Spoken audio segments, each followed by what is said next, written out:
Hi, I'm Megan. Welcome to today's live reading of Midnight Falls by John Evans, presented by Itsy Bitsy Book Bits. Join me. Prologue.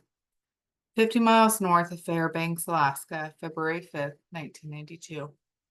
The cold seeps into my bones, but it is nothing compared to the icy grip of fear that clutches my heart. I write this as a sort of last will and testament. To all of those who come after me, be warned. What I did in Midnight Falls was necessary. It had to be done.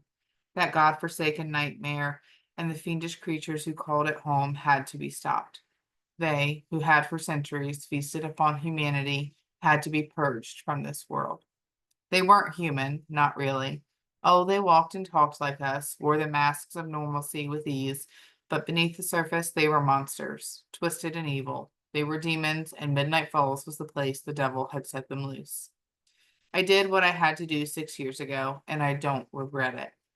And yet, as I sit here in this frozen wasteland, I can't shake the feeling that there are more of them out there.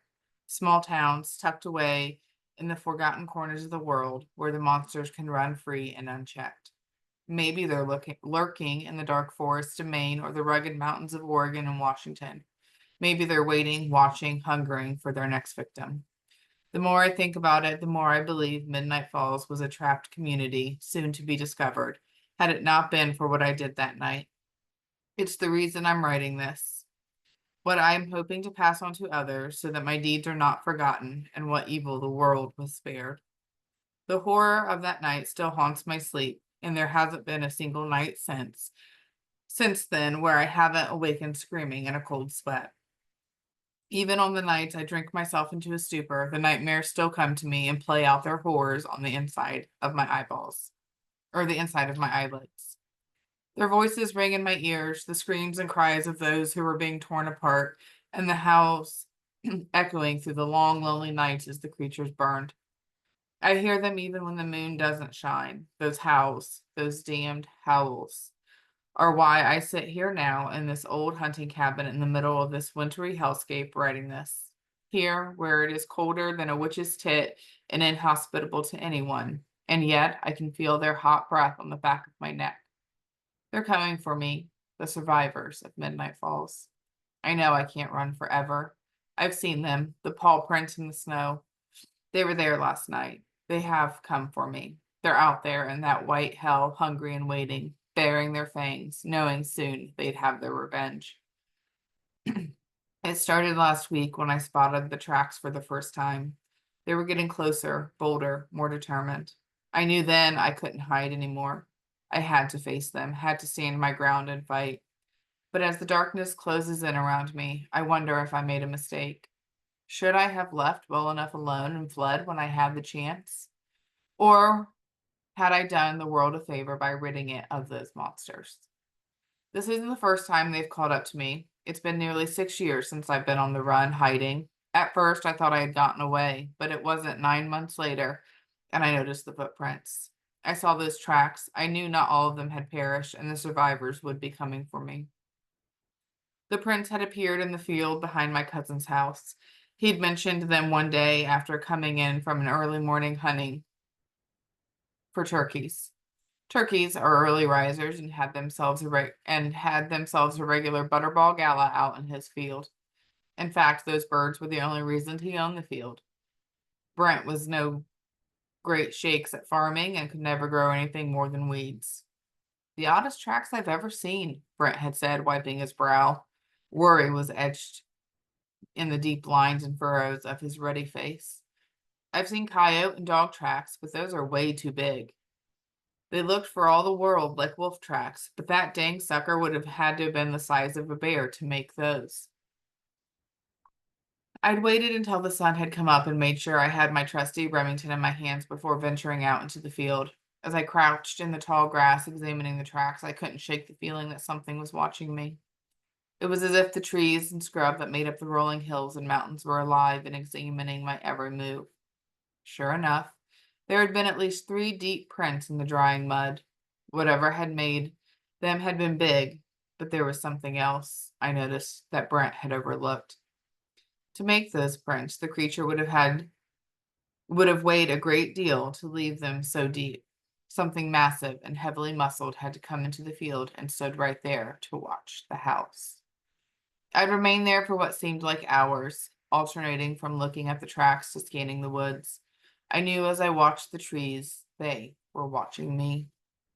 I tried to dismiss it, to play it off as some large dog or maybe a lame bear, but the next day there were more tracks. There had not just there had not been just one set this time, but at least three. The creatures had come again and sat together, facing the house, looking for something or someone, looking for me. They had crept closer in their daring efforts, sniffing out their prey. The third night, they'd been closer still. They had halted just at the edge of the field. The tracks were only in the tall grass, as if they were not brave enough yet to step out onto the neatly cut grass of the backyard. They didn't dare venture into the open. Not yet, but I knew they would soon. And so I waited. I sat up that night, waiting and watching for what I knew was coming. I wasn't disappointed. In the dead of night, there they were, dark shapes skulking through the field, slinking toward the house, towards the windows, towards me. But I was ready. I had set rifle ammo on the dresser in front of the window, waiting for them. There was at least half a dozen of the things. I waited for them, crouched on the floor, with my shoulder to the stock and my eye to the scope. I waited until I could see their glowing eyes burning like hot coals in the inky blackness. They paused at the line that divided the yard from the field, surveying for potential threats or witnesses for the carnage they had planned. One of them slowly stepped out of the field and into the yard.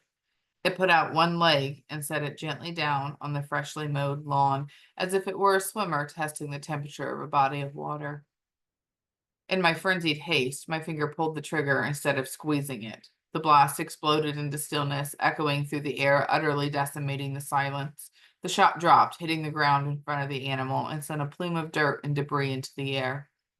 The beast's leg jerked back in a flash of movement that vanished like a ghostly apparition. I slammed a fresh round into the chamber and took aim, firing blindly into the field. If the creature had still been within my sights, the bullet would have found its mark, a fatal blow between its unseeing eyes. They had fled at the first shot, their massive bodies thundering through the high grass as they disappeared into the night. I fired at their masses as they moved through the high grass. For creatures of such bulk, their speed was almost supernatural, gliding through the shadows as though they were made of fog. I didn't have time to reload, my heart pounding in my chest as I realized my mistake. I was vulnerable and exposed, and they were coming for me. When they returned, I planned to not be here. I had to answer to Brett for waking him and his wife at 1 a.m. with gunfire. I was easily forgiven when we found the fresh prints in the morning in a pool of blood. I must have gotten lucky with at least one of my shots, and one of them was bleeding badly. Not that it would be enough to kill it. They were tough sons of bitches. By noon, I was packed and headed out. The Charger's engine roared to life, a beast in its own right, as I peeled out onto the highway, heedless of the speed limit or the law. I was a man on the run, with nothing left to lose but my own life. The Remington sat loaded and ready beside me, a grim reminder of the danger that lurked in the shadows, waiting for its chance to strike. I was headed north, but not before making a detour south to New Orleans. There, I'd gotten news that was a knife stuck in my gut, a cold shock which threatened to consume me whole. I had put in a call to my cousin, to no avail. At the post office, I managed to order a local paper. The headline made me puke. I couldn't believe it. I had gotten my cousin and his wife killed. It had happened the night after I left. They were found the next day. All the windows had been smashed in, and both of them had been torn apart by an unknown predator with jaws like steel traps and teeth like razors. The authorities had no answers, no leads, and no suspects. All they knew was the bite marks were too large, too savage, too inhuman to have been made by any creature known to man. I had to keep running. Fighting wasn't an option. I had fought and lost. I was alone and without a plan. There was nothing I could do. They would come for me, and nothing would stop them. So I ran again. This time I headed north, and I didn't stop until I reached Alberta, Canada, where I rented a small house in a little town that reminded me of home. The snow had a romantic beauty to it. It was melancholy, yet playful at the same time. I would sit up at night writing, the rifle always within reach. I would bang away at my typewriter and watch the snow fall while drinking hot chocolate or tea. It was a little over 2 years before they found me again. During that time, I'd grown a beard and cut my hair. I wore it shorter than I had in my younger hippie days, and it gave me a more professional appearance. I had gotten a job writing for the local paper and had sold the Charger. Yes, I'd loved that car the way any young man loved his first sports or muscle car. I needed the money and a more practical vehicle that could handle ice and snow. I'd bought a Bronco with snow tires so big I hardly ever had to put the chains on. I heard it one night and I recognized the sound. My blood turned to ice in my veins. The sound of death coming for me. It was the second full moon in October, a blue moon, I believe it's called. It was beautiful as it shone its silvery light over the world. It had just snowed some nights before, which was piled deep. The generator roared in its shed as it chugged gasoline to power the house. Every time it snowed, it knocked out the power. The snow would build up on the lines and weigh them down until they broke. One year, one of the poles had frozen, and then, as it thawed too quickly, it had caused the wood to explode with a sound like a gunshot. I had nearly driven off the road when I heard it. That was nothing compared to how this sound froze my blood. It felt like all the air inside the house had turned into ice, and I expected to see my own breath. I sat and listened for it again, far off in the distance, but it was unmistakable.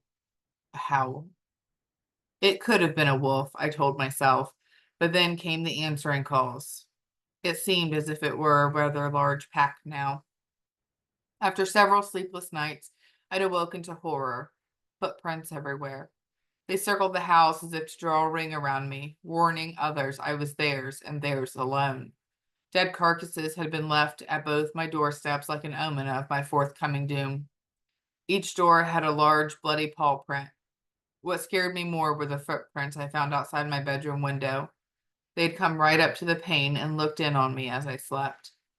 One of the beasts had been mere inches away on the other side of the glass, watching, waiting, and planning. Why hadn't they just smashed through the window as they had at Brent's and killed me in my sleep? Maybe they were waiting for something. Maybe just trying to scare me. I have not slept soundly since that night. I left Camrose and fled to Ibex Valley in the Yukon. It was a year and a half before they found me again. I had rented a cabin from some old timer who had retired to Florida and didn't have the time or energy to get back up to the cabin anymore. It was a small place with only 2 rooms, one kitchen combination with a living room, and one bedroom with its own bathroom. Not bad for the price. The bathroom didn't work and had been one of the first things I had to fix. The generator had to be replaced as well. The first time it snowed, I found myself without power. Thankfully, the cabin had been equipped with a wood stove, so I didn't freeze to death. That time I'd gotten lucky. I actually saw one of the beasts on the first night I believed they arrived. I had been fetching more firewood for the stove. I'd become accustomed to sitting by the warm wood stove during the night. Something about its warm glow comforted me. I hadn't had a TV or a phone since midnight falls, and I had taken to making my coffee the old-fashioned way with a boiling kettle. I was too young to be getting so old, but fear and life on the run ages a man something terrible. Night terrors and paranoia were taking their toll, and when I looked in the mirror, a man at least 20 years older than he should have been stared back at me. My hair had even begun to gray at the temples. Not normal for a man in his early 30s. When I opened the door to visit the woodpile, I saw it. The driving snow had piled up against the door, as it tends to do in the north, pinning it shut. I had to put my shoulder to the wood and shove with all my strength. My calf and thigh muscles bunched and tightened with the effort. Having to force doors open against ice and snow had built up my legs quite a bit over the past couple of years. Life on the land tends to make a man's body hard with tightly wound muscles. Tripwires in a minefield, ready to go off at a moment's notice. As I finally got the door propped open so I could bring in wood, I looked up, noticing night had already fallen. Snowflakes danced in the moonlight, taunting me with their playful beauty as my breath expelled in frost clouds. A snippet of that old song, Twilight Time by the Platters, went through my head as I gazed into the darkening woods. I stood there in my own little world, the cold wind on my chapped and tired face, and my brain finally realized what I was looking at. I stood frozen in my tracks, my heart pounding like a jackhammer in my chest. It lurked there, just beyond the tree line. Its massive form was a thing of nightmares, standing tall and proud, a primal force, covered with a matted coat of thick, bristly fur, snarled with sticks and leaves. Eyes, piercing and cold, glimmered like diamonds in the pale moonlight. Snow piled on its wide, powerful shoulders as I watched, mesmerized by its raw power. The creature's breath came out in short, ragged snorts of hot steam curling in the frigid air like smoke from a dragon's nostrils. Its tongue, long and black, slipped out to lick its muzzle, revealing rows of long, white fangs that gleamed. The forest had fallen silent. Even the trees knew to be afraid of the monster who watched me with unblinking eyes. The snow barely came up to its knees, as if the earth itself feared to touch the beast. I could feel its hunger, its thirst for blood and flesh, emanating from the monstrosity. Its eyes blazed with a fierce, unyielding hatred, as though they could burn through my very being. We locked gazes, two predators sizing each other up. Time stretched out, each passing moment feeling like an eternity. I wanted to reach for my rifle to defend myself. My limbs refused to obey. Fear paralyzed me, leaving me helpless before the monster's wrath. It raised its shaggy head toward the sky, releasing a mournful howl that sent shivers down my spine. It was a sound of pure sorrow and rage, a warning to anyone who dared cross its path. In that moment, I knew I was in the presence of a creature beyond my understanding, a force of nature beyond human comprehension. As quickly as it had appeared, the creature vanished into the darkness of the forest like a mist dissipating into the night. I stood there, shaken and trembling, as if waking from a nightmare. But the jagged scar on my side, the burns on my chest and hands, were painful reminders that what had happened was all too real. I couldn't simply brush it off as a figment of my imagination. The wounds on my body were proof of the monster's existence, and the memory of its hateful eyes scorched into my mind like a brand. No, it wasn't a nightmare. It was a warning, a reminder that a debt was owed, and it was owed in blood. I left that cursed place that night, carrying nothing but my typewriter and my gun. I didn't stop until I hit the Pacific Ocean, and then I turned north, as far away from that nightmare as I could get. But even as I fled, the monsters would never stop pursuing me. That's what they do. They run their prey to the ground, chasing them down until they're exhausted and helpless. When the moment is right, when the victim is at their mercy, they go in for the kill. Eventually, I found myself in a small town called Northern Lights. It was time for me to stop running. I was too tired, too broken to keep going, so I settled in, hoping to find some measure of peace. But I knew, deep down, the creatures would always be out there, lurking in the shadows. As much as I wanted to believe I was safe, that I had escaped its grasp, it would never truly be over. I decided it was time to stop running and end the nightmare. I rented a cabin in the woods just north of town, hoping the dense trees and isolation would keep me safe. But as the days turned to weeks and the weeks turned to months, I began to realize I was never truly alone. The woods were alive with sounds I couldn't explain, with shadows that moved in ways which defied explanation. Until I saw the tracks again, the same tracks that had haunted my dreams for years. They had found me once more, and this time there would be no escape. I pulled out my old Underwood typewriter and began to write. I had to tell my story to warn others of the danger that lurked in the shadows. You might wonder why I didn't run into a congested city where I could lose myself in the anonymity of the crowd. If they could track me this far through 2 countries and countless miles of wilderness, they would find me anywhere. And in the city, there would be no warning, no signs to alert me to their presence. I had learned that lesson the hard way, at the cost of another person's life. So here I sit, typing away as the sun sets on my final day. I know they will come for me soon, but I refuse to go down without a fight. My story may not save my life, but it may save someone else's. And in the end, that's all that matters. I have a carton of cigarettes and a bottle of whiskey to get me through. There's some solace in the knowledge that this will be the last time I have to face the nightmare. My eyes keep wandering over to my desk drawer where there is a loaded 38. As I said before, this ends tonight, one way or another.